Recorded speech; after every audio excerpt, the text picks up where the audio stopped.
не слишком хорош. Как эксперт, да. Я не верю в себя как в эксперта.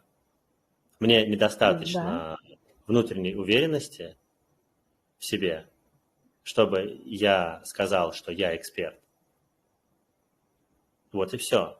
Для этого я ищу внешнюю опору, потому что мне моей собственной не хватает.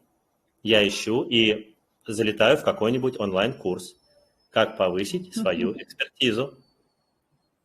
Но Мгм. от того, что я схватился за палку и какое-то время проплыл, потом это время курса заканчивается, и если честно, то экспертиза выросла, потому что человек, все равно прошел курс, какой-то модуль, он стал более знающим, если он прилежно занимался. Это факт.